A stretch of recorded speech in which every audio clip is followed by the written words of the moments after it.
Imagine you've just been recruited into the Roman army. At your side are other men, all recruits like you, going through the same process at a Roman recruitment post. The air is thick with anticipation, the murmurs of anxious voices blending with the sound of scribes writing on parchment and officers barking orders. The smell of sweat, dust, and oiled leather fills the tent as sunlight filters through the heavy fabric above.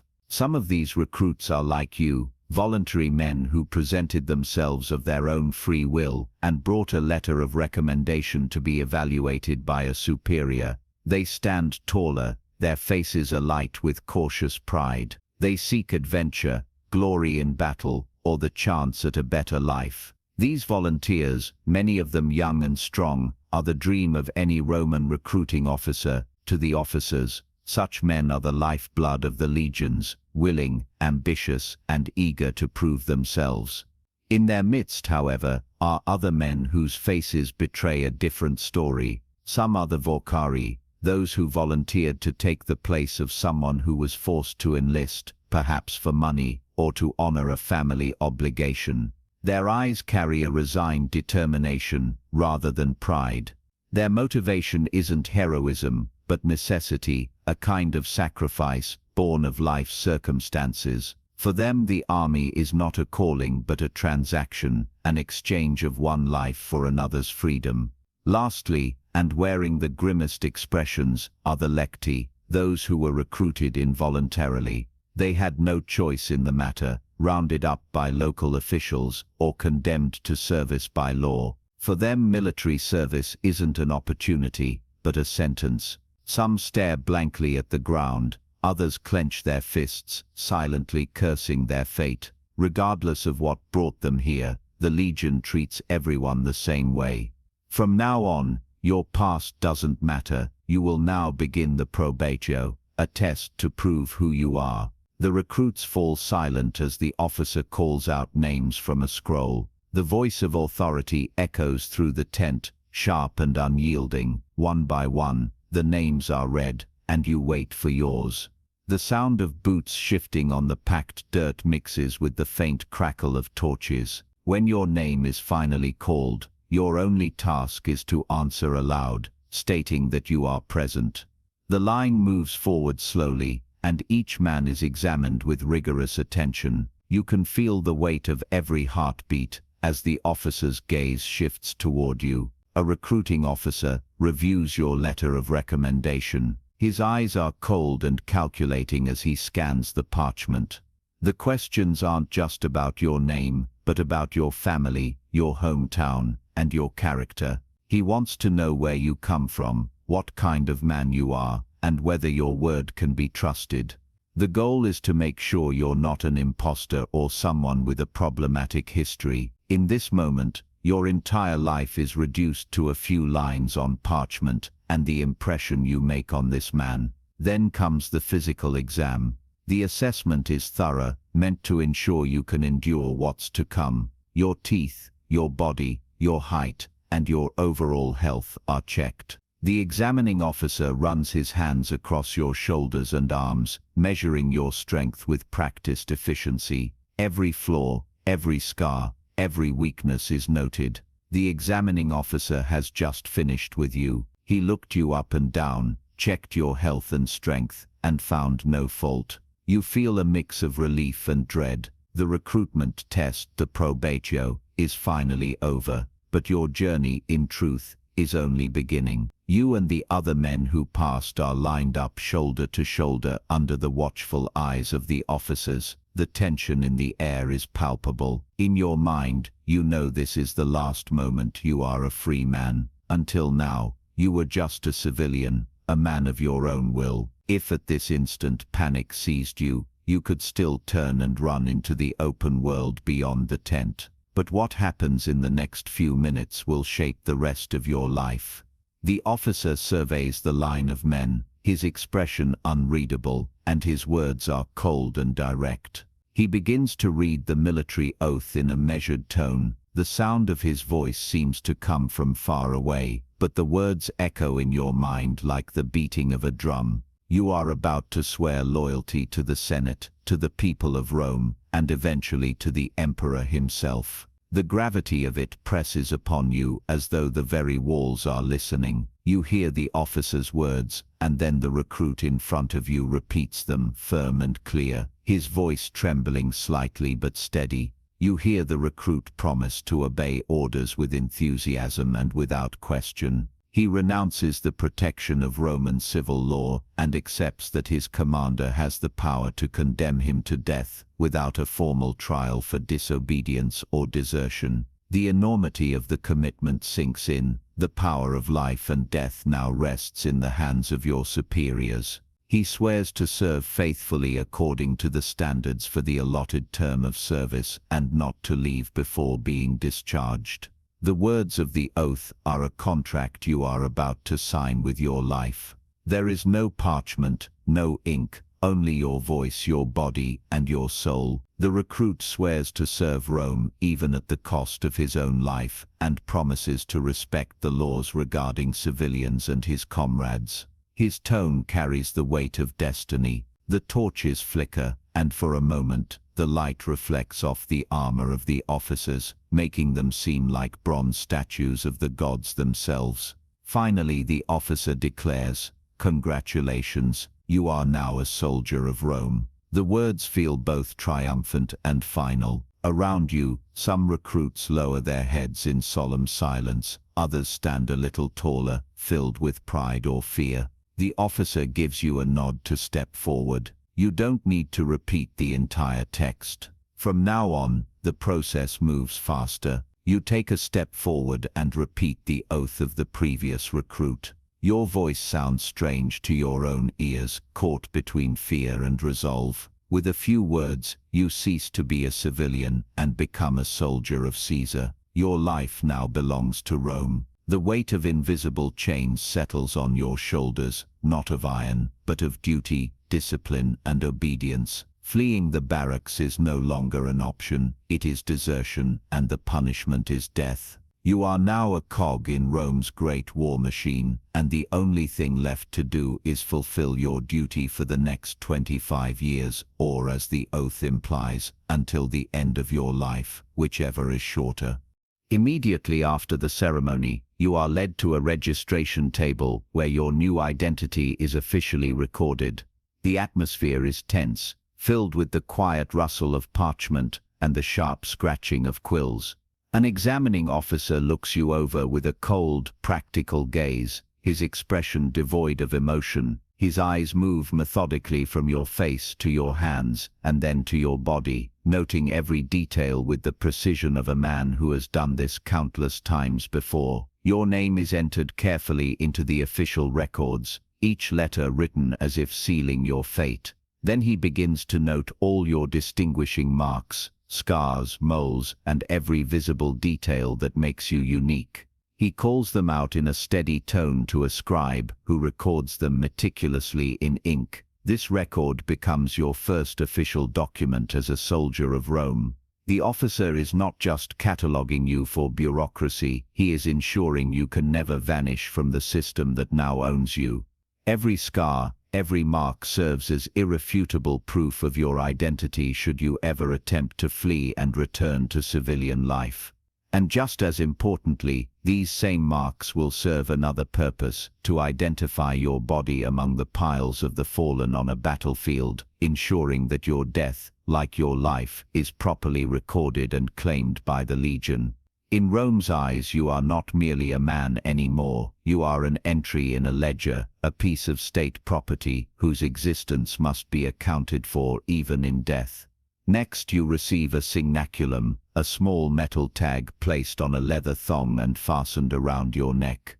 The metal feels cold against your skin, and its weight is deceptively light, yet the meaning it carries is immense. On the signaculum are engraved the most important details about you, your full name, your unit in the Legion, and sometimes even your place of origin. This small object is your identification, your record, your proof of existence as a soldier. It is your life condensed into a few engraved words, a token that binds you to Rome's military machine. If you die, This tag will outlive you, ensuring your name endures in the army's rolls. The line of recruits moves forward in silence, the only sound being the faint clinking of metal tags and the murmured commands of the officers. Each man ahead of you goes through the same ritual, each receiving the same tag and the same cold acknowledgement of their new status. There is no ceremony, no applause, only the quiet efficiency of a system that has turned men into soldiers for centuries. With the oath taken and your new identity recorded, your fate is sealed. Your life as a recruit begins now. The first stage of this new existence is the journey to your new home, the Legion's barracks, which may lie many miles away from the recruitment post. For this journey, you are issued a travel allowance, a small purse of coins meant to cover your expenses on the road. For a fleeting moment, as you feel the weight of money in your hand, a faint illusion of freedom returns. It feels almost as though you are still a free man, able to choose how to spend your earnings. But this illusion is quickly shattered. You soon learn that you and the other recruits do not travel alone. An officer from your new unit, a seasoned veteran hardened by years of service, is assigned to guide you. His face bears the marks of long campaigns, weathered skin, a scar or two, and a cold steadiness in his eyes that commands respect. He has traveled the route many times before and knows every inn, every crossing, and every danger along the way. His authority is absolute.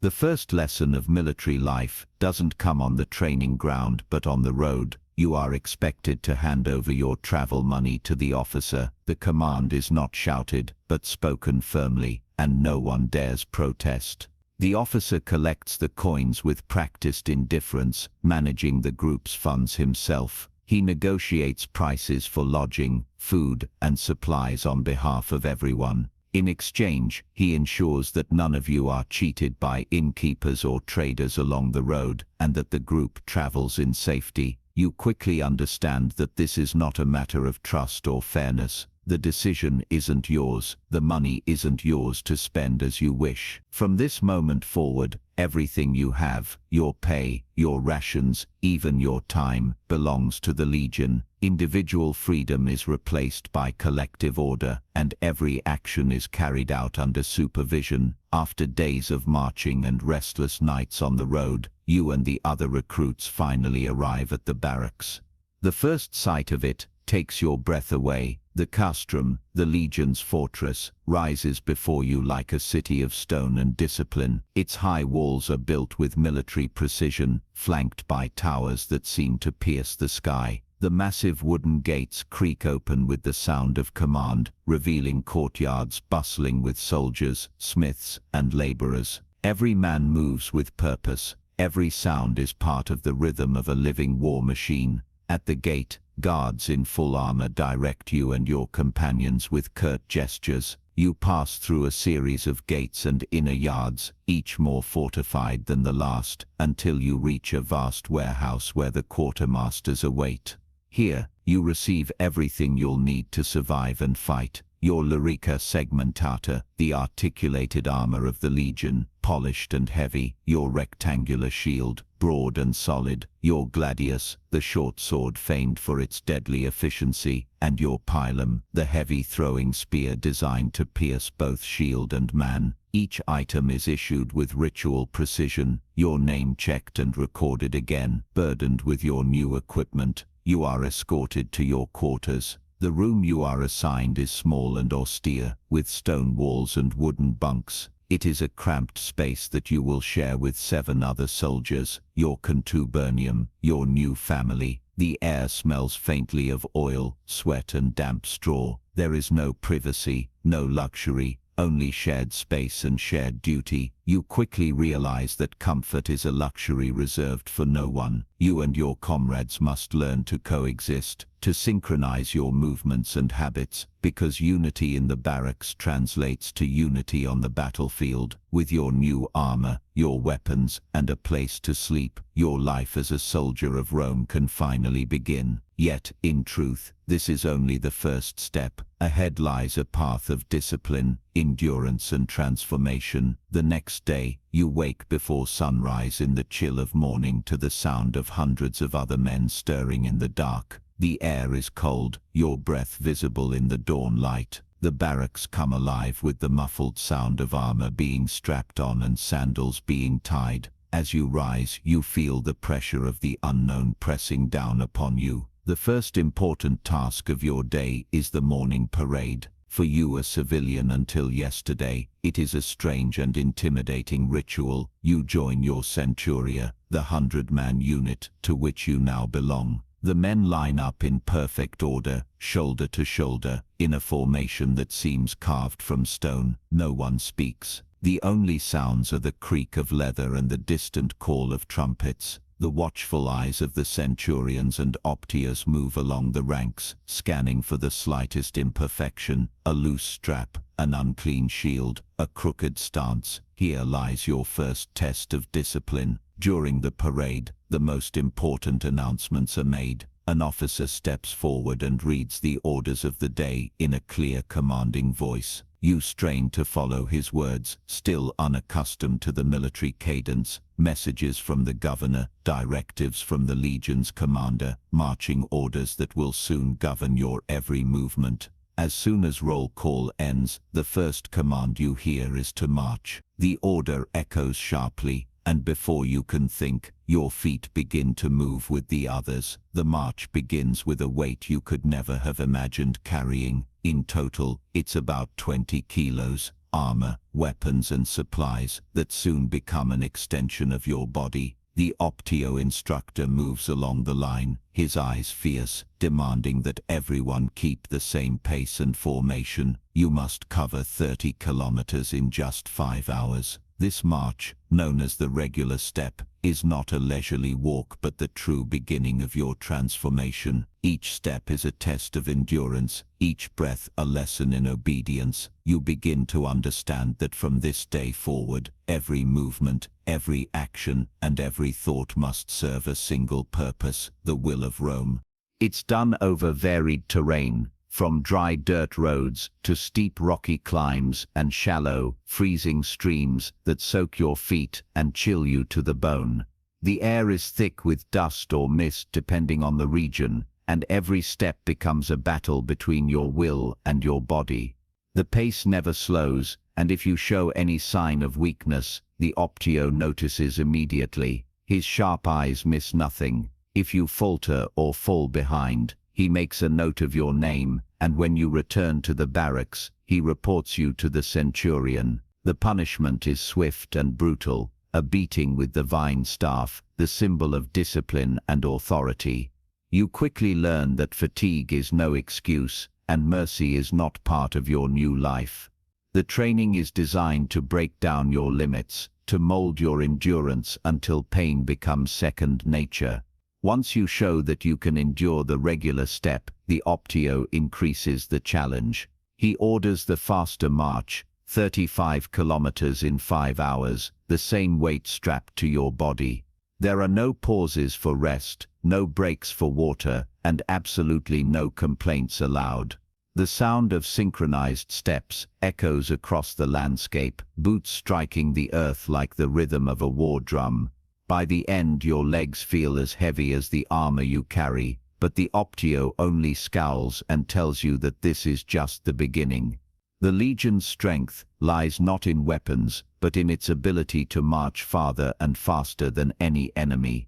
You begin to understand why every Roman soldier is feared long before he draws his sword. After your body and mind are tested by the relentless marches, you reach what seems to be the central focus of your new existence, combat training.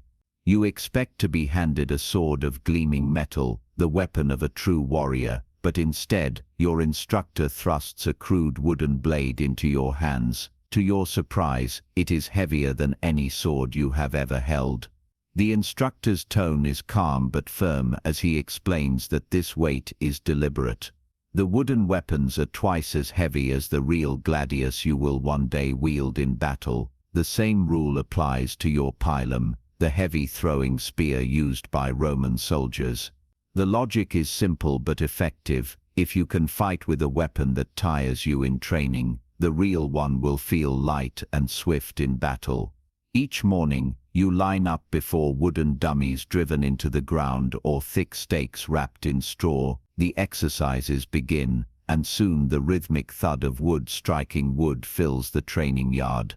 The focus is not on wild, dramatic swings, but on short, precise thrusts aimed at vital points. You are taught that victory belongs not to those who swing hardest, but to those who strike fastest and most efficiently.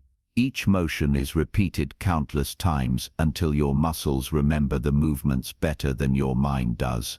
Every day ends with your arms aching and your shoulders burning, but the instructor demands more: speed, precision, control. This repetition, dull and punishing as it seems, is what turns a recruit into a soldier. When the training session finally ends and you return to the barracks, sweat-soaked and exhausted, you expect a brief rest.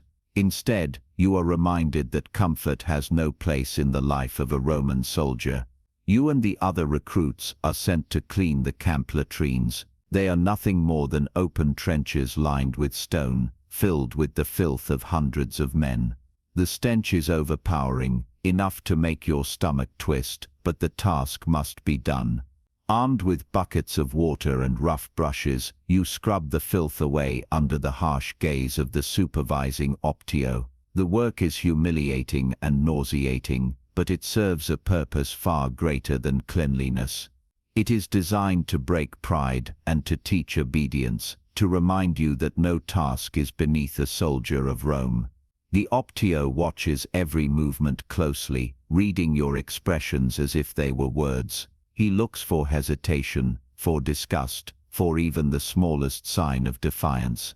If he sees one, he makes an example of you. His voice cuts through the air like a whip as he shouts insults for all to hear.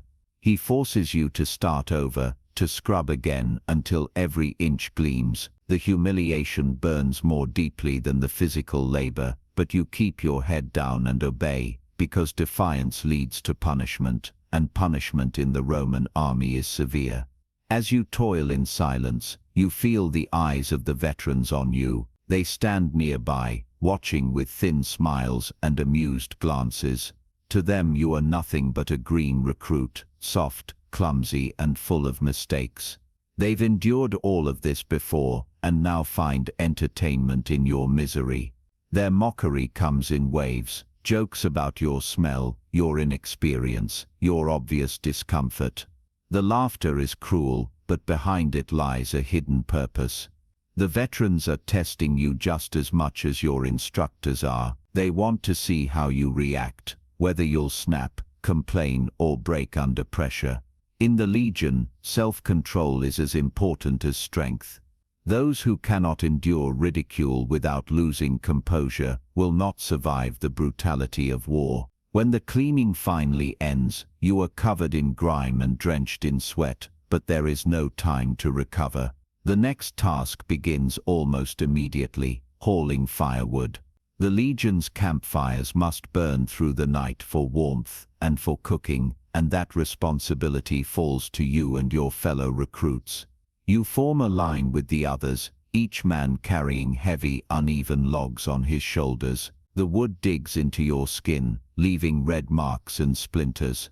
The sun beats down mercilessly, and the air grows thick with dust and smoke. Every step becomes a battle against exhaustion. Your muscles scream for rest, but stopping is not an option. You have no choice but to keep moving, driven by orders and the fear of punishment. By the time the last rays of sunlight fade, the work is finally over. The air is filled with the sound of labored breathing, the groans of tired men too exhausted to speak. You collect your evening rations, a small portion of dry bread, or a bowl of coarse wheat porridge.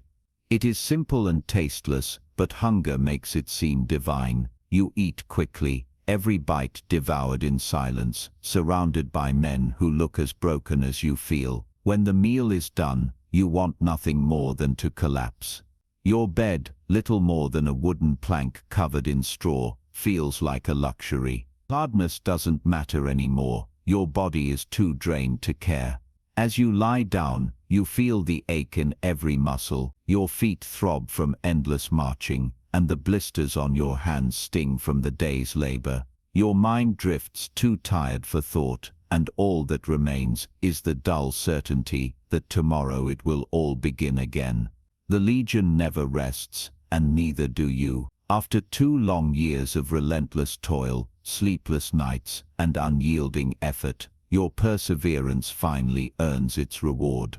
The day comes when your name is called, and you are granted the title of Miles, a full Roman soldier. It is not the pinnacle of a career, but it marks your transformation from raw recruit to true legionary. It is the first step in a soldier's long journey through the ranks of Rome's war machine, and though you bear the scars of countless trials, you stand taller for it. You are no longer the inexperienced youth who first took the oath. You are now a part of the Legion, forged by hardship, bound by duty, and tempered by iron discipline.